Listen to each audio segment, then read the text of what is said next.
Okay, let's unpack this. We're doing a deep dive today into something pretty major happening in the Russian digital ad space. We're talking about this formal, total ban on advertising on Meta platforms, Facebook and Instagram, that's really locking down in 2025. That's right. And we've got some analysis here looking at, well, how digital marketers in Russia, especially the traffic arbitrage specialists, are dealing with it all. Yeah, and traffic arbitragers. Just quickly, for anyone maybe less familiar, these are the folks buying ad traffic, say, on one platform, sending it somewhere else, like an offer page, and trying to make money on the difference, right? Exactly. So platform rules, costs. That's their bread and butter. And Meta was, well, absolutely central to their operations. Central is putting it mildly. The source material says before the first restrictions back in 2022, Meta had something like 70%.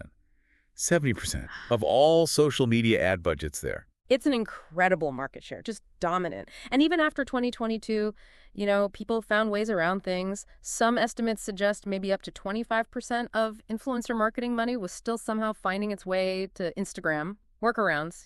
But this 2025 law, this feels different. It sounds like they're aiming to shut everything down, and the penalties seem much steeper. Oh, definitely. The source mentions corporate fines hitting 500,000 rubles, which is, around $5,500 US.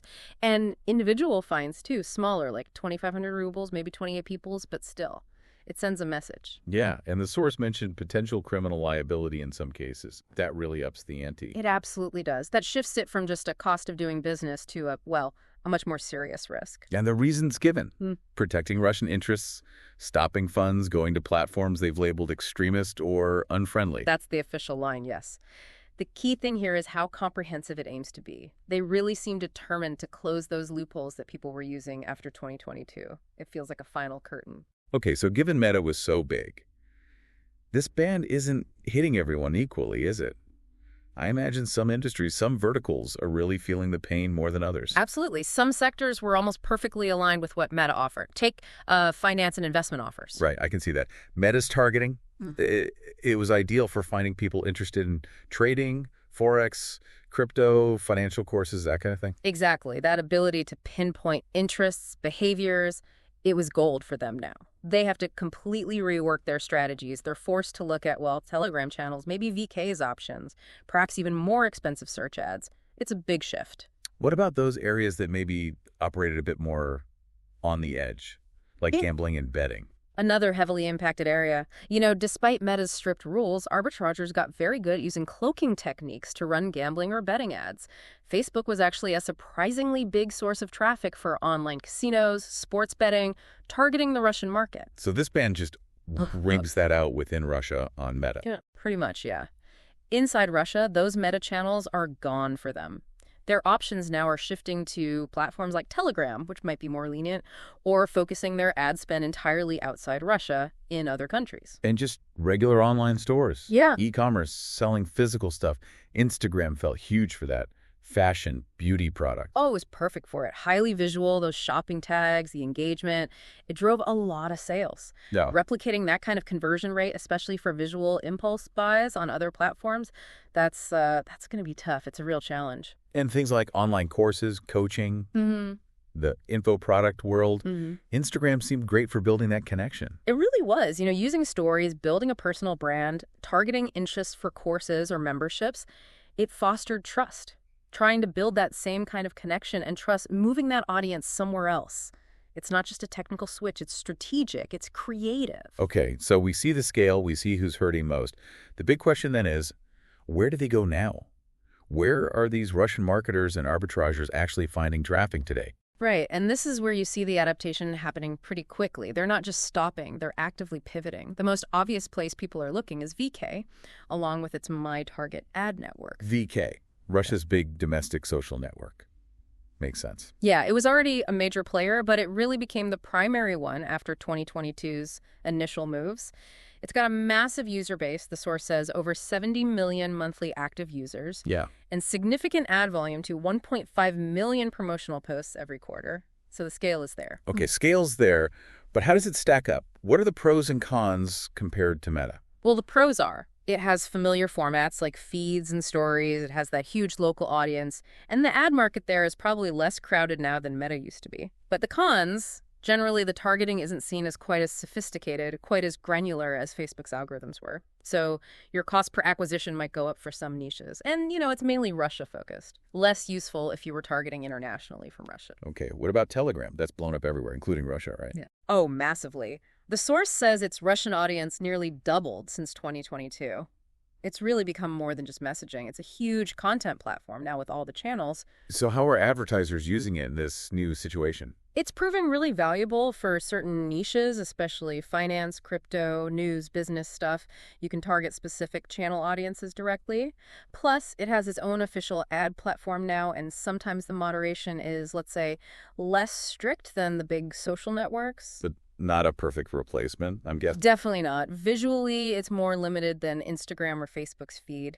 Getting placements in the really good channels can be expensive.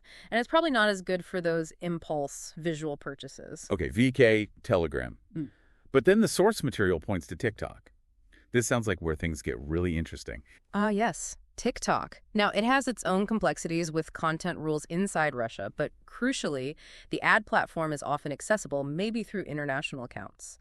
And the user base in Russia is huge, around 56 million users, according to the source. So the potential reach is definitely there, especially for younger demographics. And it sounds like TikTok is really rolling out the red carpet for these advertisers leaving Meta. The source listed some pretty big incentives. They absolutely are. TikTok seems to be making a very aggressive play to capture this displaced ad spend. They've got some really eye-catching offers. Like what did the source mention specifically? Well, there's a $1,000 cashback promo, basically. Spend a certain amount, get credits back, tiered up to $1,000.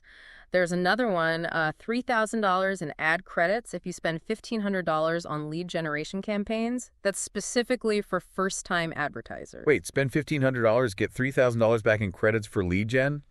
Wow, that's basically tripling your initial budget. Exactly. Very aggressive. Plus, things like a 50% discount on your first campaign, up to $200. And $500 cashback rewards for certain business campaigns. Even special deals like an Amex offer for extra cash back. So the message is clear. TikTok sees a huge opportunity here and is willing to spend to grab that market share. That's definitely the picture painted by the source. They're pushing hard, especially for things like app installs, e-commerce, brand awareness, youth-focused stuff. And maybe the ad environment there is a bit less saturated than Meta was, offering a window of opportunity. Okay, so the big platforms, VK, Telegram, and TikTok making moves. Are we also seeing a comeback for some of the maybe older, less flashy traffic sources? Yes, that's another interesting trend the analysis points out. With that premium meta traffic gone, some arbitrageurs are dusting off the older playbooks. They're turning back to teaser and push networks. You mean like banner ads, push notifications popping up on your phone, pop thunders, that kind of thing? Exactly those. Banner networks, push notification platforms, pupunders, native ad networks. They're seeing renewed interest. Now, the traffic quality, the targeting, it's generally not going to be meta level, but they offer huge volume. And importantly for some advertisers, these networks are often much more accepting of those gray areas. Offers gambling, adult content, things that struggled even with cloaking on Meta. Right, so it's a combination. Pivot to other big platforms, but also supplement with these high volume, maybe lower quality, but more permissive channels. How are arbitrageurs adapting strategically overall? Well, the source frames it as, a mix of serious challenges, but also potential new opportunities. In the short term, it's tough. You've got higher costs to acquire customers because everyone's crowding onto fewer platforms. You've got ROI maybe dipping while people learn the new systems. And just a steep learning curve, right? Making ads for TikTok is different than for Facebook. It sounds like a painful adjustment. It definitely can be. But the source also highlights potential long-term opportunities. This shakeup could actually push the development of better local Russian ad platforms. It might eventually mean less competition, as maybe the less adaptable players drop out. It forces everyone to get better at content marketing, building their own audiences. And interestingly, it might encourage some Russian businesses to look more seriously at international markets where Meta is still available. So what are the key survival strategies the source identifies? What are the successful ones doing? Several key things come through. First, obviously, diversify. Don't just look for one meta replacement. Build a portfolio of traffic sources. Second, really invest in creatives tailored for each specific platform. What works on VK won't necessarily work on TikTok or Telegram. Makes sense. And getting less reliant on the platforms themselves. Exactly. That's crucial. Build your own first-party data, collect emails, build communities, get data from your own website. That makes you less vulnerable when a platform changes rules or disappears. Fourth, beef up content marketing for organic reach, super important on places like Telegram channels or VK groups. And fifth, like we touched on, seriously consider international expansion if your product or service allows it to tap into markets where Meta is still king. Okay, so looking ahead, the Russian digital marketing scene, especially for arbitrage, isn't dead. It's just transforming radically. That seems to be the clear takeaway from the analysis. The Meta ban is a massive event, a true game changer, but it's forcing this rapid evolution. The focus is shifting hard towards VK, Telegram, TikTok, and these other networks. There are definitely higher risks now. Compliance is trickier. There's that learning curve. For sure. But the underlying point is that for marketers who are agile, who diversify quickly, who execute well, and who are careful about the new rules, the source suggests there are still paths to profit. New opportunities are emerging in this changed landscape. It really is a fascinating case study, isn't it? It just underscores how fast things can change in digital advertising and how vital it is to be adaptable and not put all your eggs in one basket, anywhere in the world, really. Absolutely. A powerful reminder about platform dependency risk. So maybe here's the final thought for you listening to this deep dive. If a platform as enormous, as seemingly entrenched as Meta, can essentially be switched off for advertisers in a major market like Russia, what does that suggest about relying too heavily on any single advertising giant, anywhere? What does this whole pivot make you think about the future of digital ads?